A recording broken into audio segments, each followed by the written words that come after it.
बिस्मिल्लाहिर्रहमानिर्रहीम। नाज़रीन अस्सलाम वालेकुम। मैं हूं उमर बरलास और आप देख रहे हैं उमर बरलास अपडेट्स। नाज़रीन, हमने मुंतखब अहादीस के वाक़यात का एक सिलसिला शुरू किया है। यूँ तो आपने मुख्तलिफ़ मज़हबी रहनुमाओं से ये वाक़यात सुन रखे होंगे, लेकिन यहाँ पे हमने अहादीस के वाक़यात को रेफ़रेंस के साथ मिन-व-वन पेश किया है। इसमें अपनी तरफ से कुछ भी इज़ाफ़ा या काट-छाँट नहीं की है। हर वाक़या में हमारे लिए सीखने और अमल करने के लिए बहुत कुछ है। उम्मीद है आपको ये हमारा नया सिलसिला पसंद आएगा। नाज़रीन, आज का हदीस का खूबसूरत वाक़या कुछ इस तरह है। हकम ने खबर दी, कहा कि मैंने इब्ने अबी लैला से सुना, कहा मुझसे हज़रत अली रदी अल्लाह अन्हु ने बयान किया कि हज़रत फ़ातिमा रदी अल्लाह अन्हा को चक्की पीसने की बहुत तकलीफ़ होती।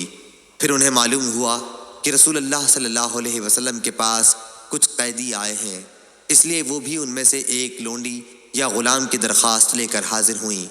लेकिन हज़रत सल्लल्लाहु अलैहि वसल्लम मौजूद नहीं थे। वो हज़रत आयशा रदी अल्लाह अन्हा से इसके मुताल्लिक़ कहकर वापस चली आईं। फिर जब हज़रत सल्लल्लाहु अलैहि वसल्लम तशरीफ़ लाए तो हज़रत आयशा रदी अल्लाह अन्हा ने आप सल्लल्लाहु अलैहि वसल्लम के सामने उनकी दरख्वास्त पेश कर दी। हज़रत अली रदी अल्लाह अन्हु कहते हैं कि इसे सुनकर हज़रत सल्लल्लाहु अलैहि वसल्लम हमारे यहाँ रात ही को तशरीफ़ लाए। जब हम अपने बिस्तरों पर लेट चुके थे, जब हमने हज़रत सल्लल्लाहु अलैहि वसल्लम को देखा तो हम खड़े होने लगे, तो आप सल्लल्लाहु अलैहि वसल्लम ने फरमाया कि जिस तरह हो वैसे ही लेटे रहो। फिर आप सल्लल्लाहु अलैहि वसल्लम मेरे और फ़ातिमा रदी अल्लाह अन्हु के बीच में बैठ गए और इतने करीब हो गए कि मैंने आप सल्लल्लाहु अलैहि वसल्लम के दोनों कदमों की ठंडक अपने सीने पर पाई।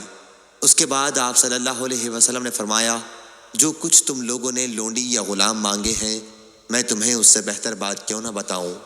जब तुम दोनों अपने बिस्तर पर लेट जाओ तो सोने से पहले अल्लाहु अकबर 34 मरतबा और अल्हम्दुलिल्लाह 33 मरतबा और सुबहान अल्लाह 33 मरतबा पढ़ लिया करो। ये अमल बेहतर है उससे जो तुम दोनों ने मांगा है। सही बुखारी हदीस नंबर 3113। जाबिर बिन अब्दुल्लाह रज़ी अल्लाह अन्हु ने बयान किया कि हम अंसारियों के कबीले में एक अंसारी के घर बच्चा पैदा हुआ तो उन्होंने बच्चे का नाम मोहम्मद रखने का इरादा किया। और शाबा ने मंसूर से रिवायत करके बयान किया है कि उन अंसारी ने बयान किया जिनके यहाँ बच्चा पैदा हुआ था कि मैं बच्चे को अपनी गर्दन पर उठाकर नबी करीम सल्लल्लाहु अलैहि वसल्लम की खिदमत में हाजिर हुआ। और सुलेमान की रिवायत में है कि उनके यहाँ बच्चा पैदा हुआ तो उन्होंने उसका नाम मोहम्मद रखना चाहा।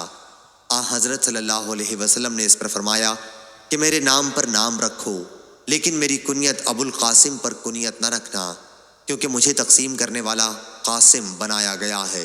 मैं तुम में तकसीम करता हूँ। और हुसैन ने अपनी रिवायत में यूँ बयान किया कि कहा, मुझे तकसीम करने वाला कासिम बनाकर भेजा गया है, मैं तुम में तकसीम करता हूँ। उमरो बिन मरज़ौक़ ने कहा कि हमें शौबा ने खबर दी, उनसे कतादा ने बयान किया, उन्होंने सालिम से सुना और उन्होंने जाबिर रदी अल्लाह अन्हु से कि उन अंसारी सहाबी ने अपने बच्चे का नाम कासिम रखना चाहा तो नबी करीम सल्लल्लाहु अलैहि वसल्लम ने फरमाया कि मेरे नाम पर नाम रखो, लेकिन कुनियत न रखो।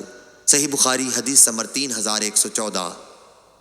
नाज़रीन, ये था आज का हदीस का वाक़या। उम्मीद करता हूँ आपको अच्छा लगा होगा। आपसे मज़ीद दरख्वास्त है कि इस तरह के सबक आमोज़ वाक़यात अपने घर वालों को और दोस्त अहबाब को सुनाते रहा करें, ताकि हम सब अपने दीन से जुड़े रहें और सीखते रहें। उमर बरलास को इजाज़त दीजिए। अस्सलामु अलैकुम।